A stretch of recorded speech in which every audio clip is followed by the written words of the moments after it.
ચેપ્ટરમાં આપ સૌનું હાર્દિક સ્વાગત છે। અહીંયા મિત્રો આપણે ભણીએ છીએ ધોરણ 10 અને ધોરણ 10 માં ભણવાનું છે આપણે વિજ્ઞાન અને વિજ્ઞાનનું પહેલું ચેપ્ટર છે રાસાયણિક સમીકરણ અને પ્રક્રિયાઓ। હવે રાસાયણિક સમીકરણ એટલે કે કેમિકલ ઇક્વેશન એન્ડ રિએક્શન ભણવાનું છે આપણે। આ ચેપ્ટરમાં મિત્રો આપણે એવી રીતે ભણવાનું છે કે ધોરણ 10 ના બોર્ડના વિદ્યાર્થીઓને નાનામાં નાનો પ્રશ્ન પણ એક સહેલાઈથી સમજી શકે અને એના માટે આપણે અથાગ પ્રયત્ન કરવાના છે।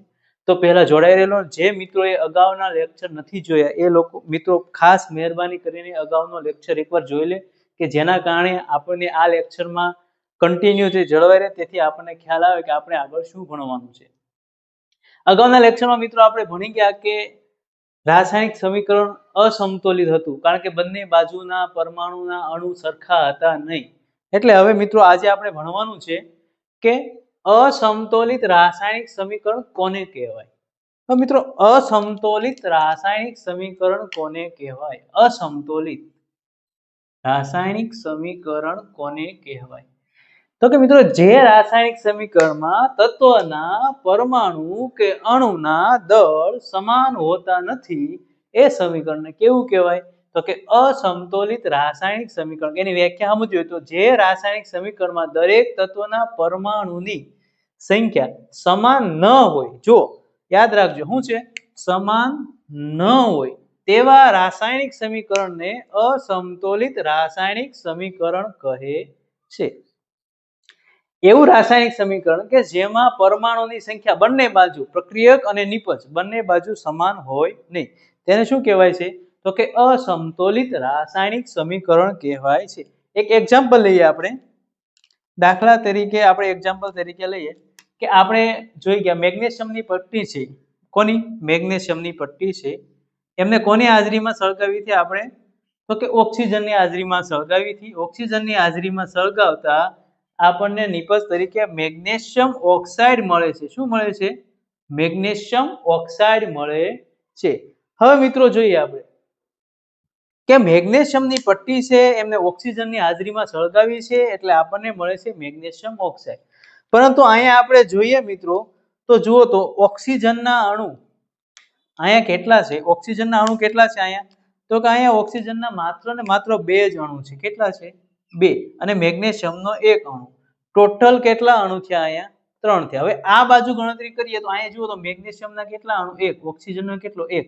અહીંયા ઓક્સિજનના કેટલા છે? 2। તો નિપજમાં પણ એટલા જ હોવા જોઈએ, પરંતુ એટલા છે નહીં। એટલે કે આ સમીકરણ કેવું થયું? असमतोलित रासायनिक समीकरण थयुं। कारण के दरेक तत्वना परमाणुनी संख्या समान न होय। हवे समान नथी। जो अहीं ऑक्सिजनना अणुनी संख्या केटली छे? 2। ज्यारे अहीं ऑक्सिजनना अणुनी संख्या केटली छे? 1। એટલે કે સમાન છે નહીં, એટલા માટે તેમને असमतोलित रासायनिक समीकरण કહેવાય। હવે તમને એવો પ્રશ્ન થતો હશે કે સાહેબ તો પછી સમતોલિત રાસાયણિક સમીકરણ છે એનું મહત્વ શું છે આપણા જીવનમાં? तो के जो मित्रों આપણે સમતોલિત રાસાયણિક સમીકરણનું મહત્વ પણ સમજવાનું છે।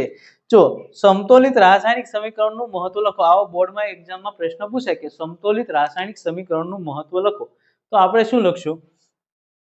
તો કે કોને કહેવાય સમતોલિત રાસાયણિકનું મહત્વ? સમતોલિત રાસાયણિક સમીકરણની મદદથી પ્રક્રિયકો અને નિપજોના મોલ જાણી શકાય। શું જાણી શકાય? ખાસ ઇમ્પોર્ટન્ટ છે, યાદ રાખવાનું છે, મોલ।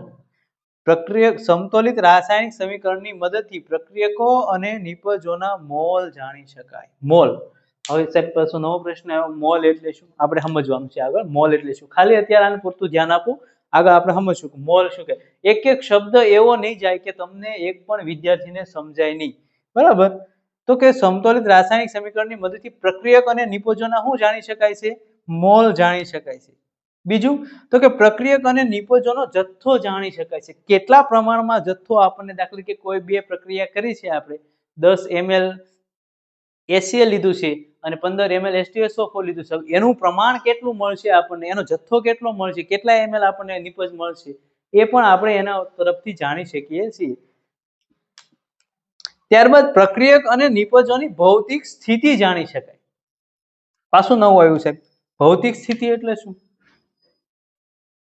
નવું આવ્યું પાછું સમજશું આપણે, હમણાં આગળ સમજવાનું છે ભૌતિક સ્થિતિ એટલે શું, બરાબર? તો કે પ્રક્રિયક અને નિપજોની શું જાણી શકાય છે? ભૌતિક સ્થિતિ પણ જાણી શકાય છે। આટલી વસ્તુ યાદ રાખવાની છે. અહીંયા જે લખી છે આટલી વસ્તુ યાદ રાખવાની છે. હું એકવાર સાઈડમાં હટી જાઉં એવું લાગે તો તમે લખી લો. અહીં વિડીયોને સ્ટોપ કરી અને લખી લેવાનું છે આટલી વસ્તુ. બરાબર. ચાલો મિત્રો, હવે આપણા મનમાં જે પ્રશ્ન હતા એ પાછા આપણે સોલ્વ કરવાના. પેલો પ્રશ્ન હતો સાહેબ કે મોલ એટલે શું? ખબર જ નથી મોલ એટલે શું. તો ચાલો સમજીએ. મોલની સંકલ્પના સમજીએ. મોલ એ રાસાયણિક પરિમાણ છે, એટલે એક પરિમાણ છે જે પદાર્થનો જથ્થો બતાવે છે. મોલ એ શું બતાવે છે? તો કે પદાર્થનો જથ્થો બતાવે છે. તો કે આ પદાર્થ છે એમાં કેટલો જથ્થો રહેલો છે, કેટલા અણુઓ રહેલા છે. હવે બધા જ પદાર્થ છે નાનામાં નાના અણુથી બનેલા છે. બરાબર ને? કેવા બનેલા છે? નાનામાં નાના અણુથી બનેલા છે. તો આપણે મોલ દ્વારા શું જાણી શકીએ? તો કે પદાર્થનો જથ્થો બતાવે છે. હવે જુઓ તો 1 મોલ એટલે શું થાય? 1 મોલ એટલે 6.022 ગુણ્યા 1023 અણુઓ થાય. કેટલા થાય? 1 મોલ એટલે કેટલા થાય? 1 મોલ બરાબર 6.022 ગુણ્યા 1023 અણુઓ થાય. હવે આને વિજ્ઞાનની ભાષામાં એવોગ્રેડોઆંક કહે છે. શું કહે છે આને વિજ્ઞાનની ભાષામાં? એવોગ્રેડોઆંક કહે છે. તમને કોઈ વિજ્ઞાનમાં એવું પૂછે કે એવોગ્રેડોઆંક એટલે શું, એટલે તમારે કહેવાનું કે 6.022 ગુણ્યા 1023, એટલે એનું શું કહેવાય? એવોગ્રેડોઆંક. મોસ્ટ ઇમ્પોર્ટન્ટ છે, ખાસ યાદ રાખજો. 1 માર્કમાં પૂછાઈ શકે એટલે ખાસ યાદ રાખવાનું છે. હવે મોલના ઉપયોગ શું છે? રાસાયણિક પ્રક્રિયા સમીકરણ છે. મોલના ઉપયોગ શું છે? અહીંયા આપણે સમજી ગયા. અહીંયા આપણે ભણ્યા કે સમતોલિત રાસાયણિક સમીકરણની મદદથી પ્રક્રિયક અને નિપજોના મોલ જાણી શકાય. પણ એનો ઉપયોગ શું થાય? મોલ જાણી તો શકાય પણ એનો ઉપયોગ શું થાય એ તો સમજવું પડશે આપણે. તો ચાલો એ સમજીએ કે એનો ઉપયોગ શું થાય. તેનો ઉપયોગ પહેલો છે રાસાયણિક ગણતરીઓ માટે થાય છે. હવે મોટી મોટી કેમિસ્ટ્રી લેબમાં હોય એમાં ગણતરી કરવા માટે મોલનો ઉપયોગ થાય. કારણ કે આમાં કેટલા અણુ છે, કેટલું દળ છે, વજન છે જાણવા માટે. પરમાણુ અને અણુની સંખ્યા શોધવા માટે. હવે દાખલા તરીકે આપણે કોઈ કેમિકલ રિએક્શન કરીને અને કોઈ નવો પદાર્થ બનાવવો છે, પણ આપણે એટલી તો ખબર હોવી જોઈએ ને કે એ નવો પદાર્થ બનાવવા માટે મને કેટલા અણુઓ મળશે, અથવા તો એ નિપજ મળ્યા પછી કેટલા અણુ મળે છે. હવે ખોટમાં ધંધો તો કરાય નહીં આપણે. એટલે કે પરમાણુ અને અણુઓની સંખ્યા શોધવા માટે પણ મોલનો ઉપયોગ થાય છે. ત્યારબાદ ત્રીજું છે મિત્રો તત્વો અને સંયોજનોના દળ ગણવા માટે. હવે તત્વો અને સંયોજનો એટલે કે જે આપણે રાસાયણિક પ્રક્રિયા કરી છે, દાખલા તરીકે Mg અને O2 છે, બરાબર? તો એમના તત્વો છે એના દળ ગણવાના છે. હવે દળ ગણવા એટલે સાહેબ કેવી રીતે ખબર પડે? દળ એટલે શું? પાસે તત્વોના દળ ગણવા. એક્ઝામ્પલ તરીકે અહીં જુઓ.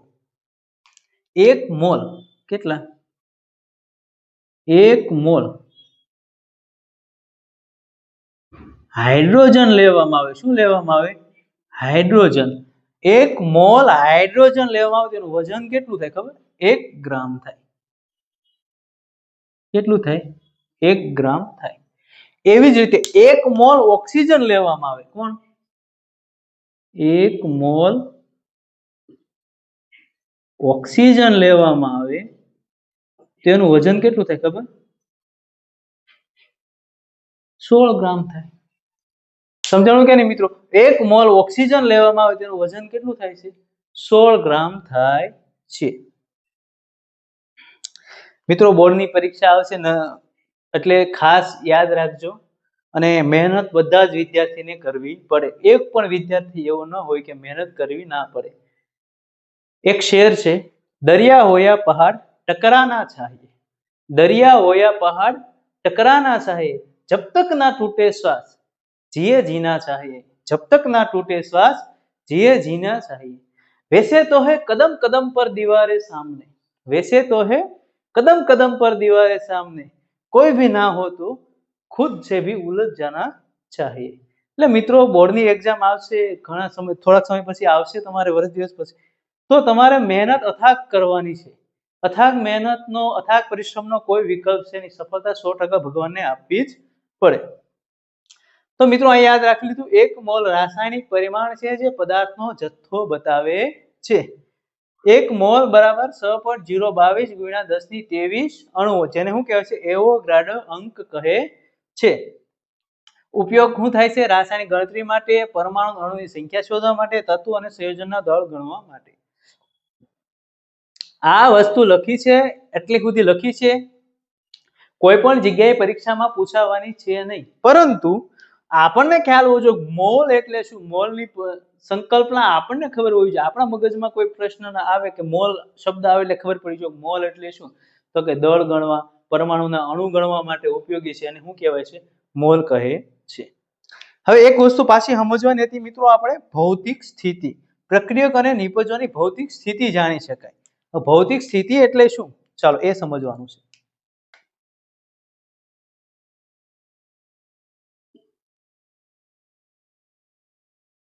ભૌતિક સ્થિતિ તો સામાન્ય રીતે વિજ્ઞાનમાં 3 ભૌતિક સ્થિતિ આવે છે. કઈ કઈ જો અહીં લખું છું, ધ્યાન રાખજો.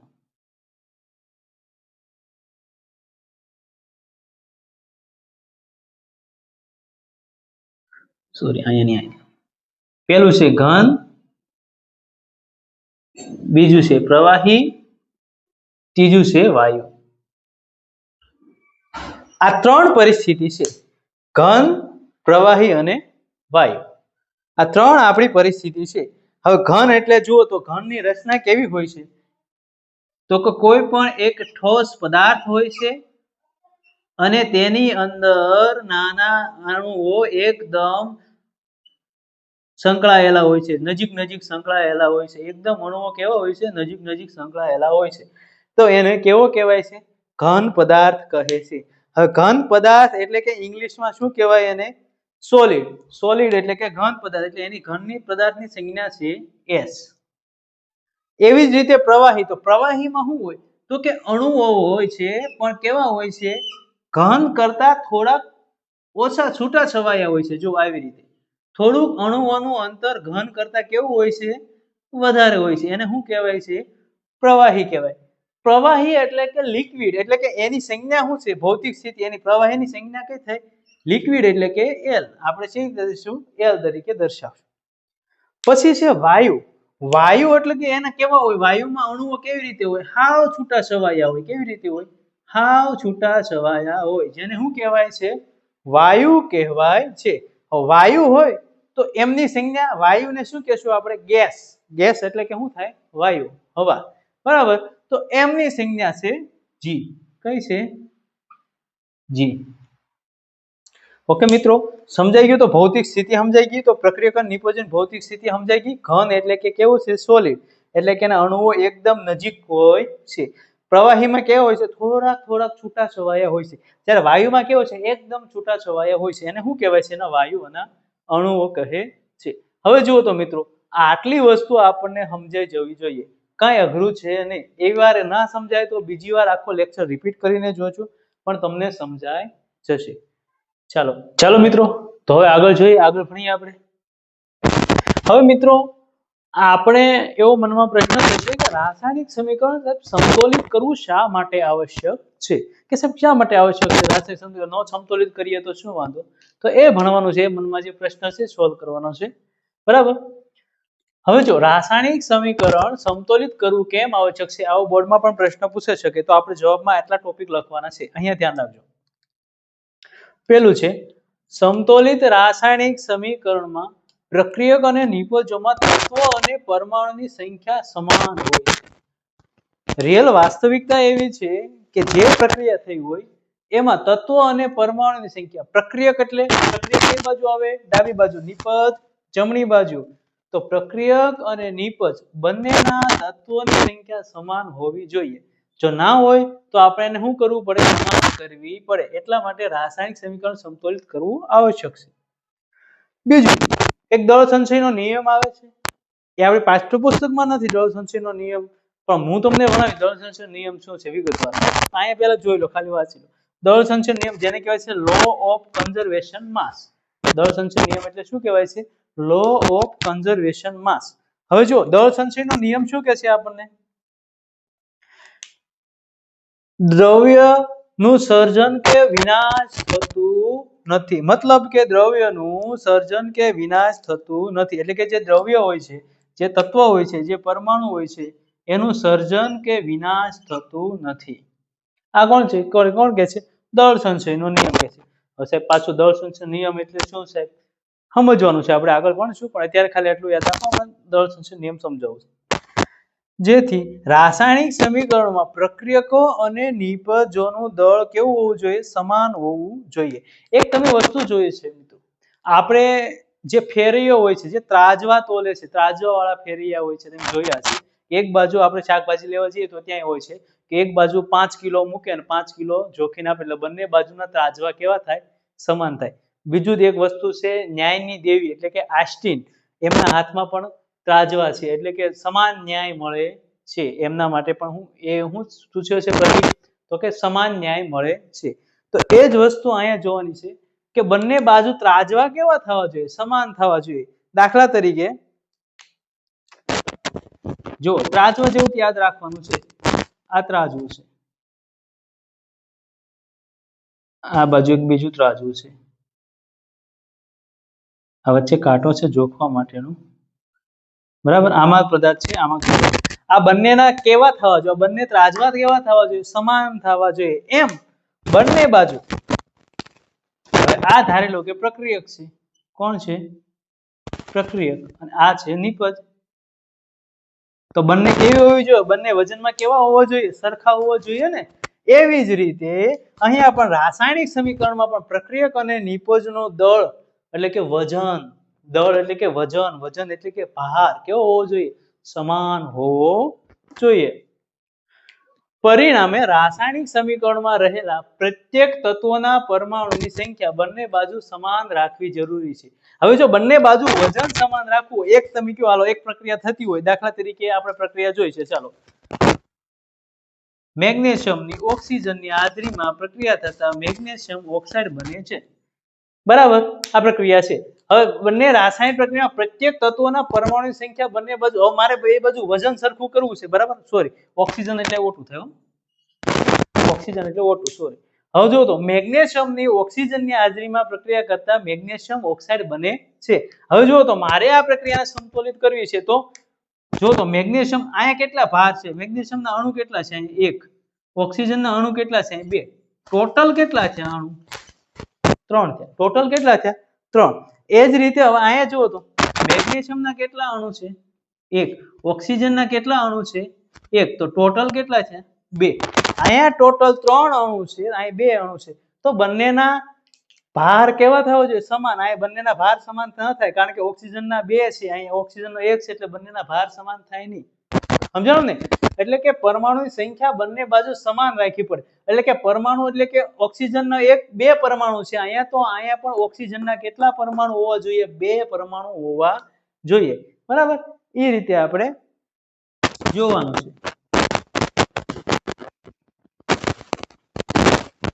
ચાલો, આથી રાસાયણિક સમીકરણને સમતોલિત કરવું આવશ્યક છે. આથી શું છે? તો કે આથી રાસાયણિક સમીકરણને સમતોલિત કરવું આવશ્યક છે. ઉદાહરણ તરીકે ઉદાહરણ લઈ, ચાલો. ઝીંક જોયો છે તમે, ઝીંક એટલે કે Zn. ચાલો પહેલા હું ગુજરાતીમાં લખું છું. ઝીંક વત્તા સલ્ફ્યુરિક એસિડ, આપણે પ્રક્રિયા કરી ગયા છે, આગળ ભણી ગયા છે, બરાબર? ઝીંક વત્તા સલ્ફ્યુરિક એસિડ. તો જુઓ તો આ ધ્યાન રાખજો, શું બને છે? ઝીંક વત્તા સલ્ફ્યુરિક એસિડ, તો અહીંયા શું બને છે? ઝીંક સલ્ફેટ. ઝીંક સલ્ફેટ બને છે, બરાબર? અને હાઇડ્રોજન વાયુ મુક્ત થતો, યાદ કરો. હાઇડ્રોજન વાયુ શું થતો હતો? મુક્ત થતો હતો. યાદ કરો, હાઇડ્રોજન વાયુ મુક્ત થતો હતો, બરાબર? હવે એ જ પ્રક્રિયા જોવાની છે. ઝીંક એટલે કે શું થાય? જુઓ તો Zn વત્તા સલ્ફ્યુરિક એસિડ એટલે કે H2SO4, બરાબર? અને એ પ્રક્રિયા થઈને શું બને છે? ઝીંક સલ્ફેટ બને છે. હવે ચાલો, ઝીંક સલ્ફેટ એટલે કે ZnSO4, અને વાયુ કયો મુક્ત થાય છે? હાઇડ્રોજન એટલે કે H2 વાયુ શું થાય છે? મુક્ત થાય છે. હવે તમે જુઓ તો મિત્રો, અહીંયા જુઓ તો Zn ના કેટલા અણુ છે? અહીંયા Zn ના કેટલા અણુ છે? 1. તો અહીંયા પણ કેટલા અણુ છે? 1. સમાન. Okay, done. હાઇડ્રોજન ના કેટલા અણુ છે? અહીંયા 2. હાઇડ્રોજન ના કેટલા અણુ છે? 2. સમાન. Okay, done. SO4, હવે જુઓ અહીંયા SO4 આખું છે, બરાબર? આને આવી રીતે લખાય, જો આવી રીતે.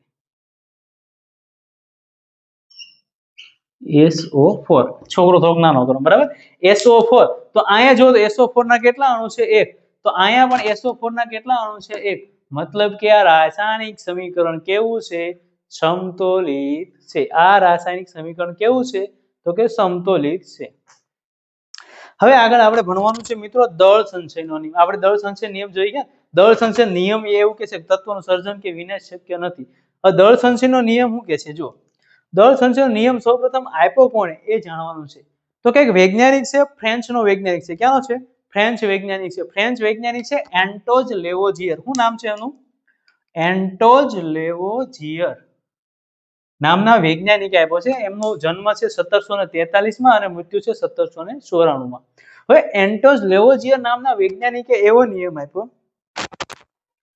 કે બંધ પ્રકૃતિમાં એટલે કે કેવી બંધ અવસ્થામાં હવે તમે ધારી લો કે આખી પૃથ્વીનો ગોળો છે કેવી અવસ્થા છે બંધ પ્રકૃતિમાં બે પદાર્થો કે અણુ વચ્ચે જ્યારે પ્રક્રિયા થાય છે ત્યારે તે અણુ કે પદાર્થનું સર્જન કે વિનાશ થતો નથી માત્ર ને માત્ર એક અવસ્થામાંથી બીજી અવસ્થામાં રૂપાંતરિત થાય છે એટલે કે હવે એક વસ્તુ સિસ્ટમ સમજો એ હું કહેવા માંગે છે દાખલા તરીકે તમે મકાન બાંધ્યું આ મકાન બનાવ્યું ચાલો મકાન બનાવ્યું હવે એ મકાનમાં તમે ઈંટ નાખી રેતી નાખી સિમેન્ટ નાખી બરાબર બધું જ ક્યાંથી લાવ્યા છો પૃથ્વીમાંથી જ આવ્યું છે પૃથ્વીની બહાર તો કઈ આવ્યું નહીં પાણી નાખો જે નાખો બધું ક્યાંથી આવ્યું છે પૃથ્વીમાંથી જ આવ્યું છે હવે તો મકાન બન્યું છે તો કઈ નવું તો કઈ સર્જન થયું નથી ઈંટો જમીનમાંથી માટી લાવ્યા છે માટીમાંથી ઈંટ બનાવી છે સિમેન્ટ પણ જમીનમાંથી બનાવેલી છે આપણે મતલબ કે આખા પૃથ્વીની બહારથી તો કઈ આપણે કઈ લેવા ગયા જ નથી ભલે 50 માળની બિલ્ડિંગ બની જાય પણ ક્યાંથી લાવ્યા છે આપણે પૃથ્વીમાંથી જ લાવ્યા છીએ એટલે શું થયું છે માટી પડીથી એમાંથી ઈંટ બની એટલે એક અવસ્થામાંથી બીજી અવસ્થામાં રૂપાંતરિત થયું છે પરંતુ એનો સર્જન કે વિનાશ શક્ય છે નહીં માટી તો માટી જ રહેવાની છે છેલ્લે અંતે માટી તો શું રહેવાની છે માટી જ રહેવાની છે એવી રીતે એન્ટોજ લેવોઝિયરે એવું કીધું કે બંધ સિસ્ટમમાં શું કીધું છે એમણે બંધ સિસ્ટમમાં એટલે કે બંધ પ્રકૃતિમાં બંધ બરાબર એટલે કે પૃથ્વી લઈ લો તો પૃથ્વી આખી બંધ છે એની બહારથી કશું આપણે લાવ્યા નથી અને અહીંથી પૃથ્વીની બહારથી આપણે કશું લાવીને કઈ બનાવ્યું નથી બધું જ ક્યાંથી બનાવ્યું છે પૃથ્વીમાંથી જ બનાવ્યું છે એટલે કે બંધ સિસ્ટમ પૃથ્વી એક કેવી સિસ્ટમ છે બંધ સિસ્ટમમાં અણુ કે પરમાણુનું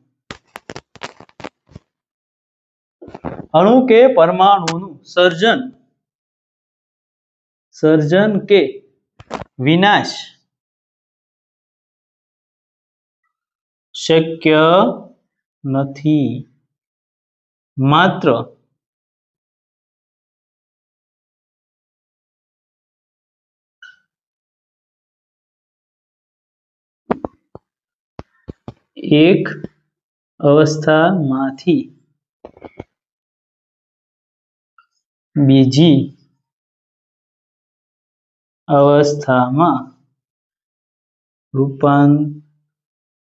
એક અવસ્થામાંથી બીજી અવસ્થામાં રૂપાંતરિત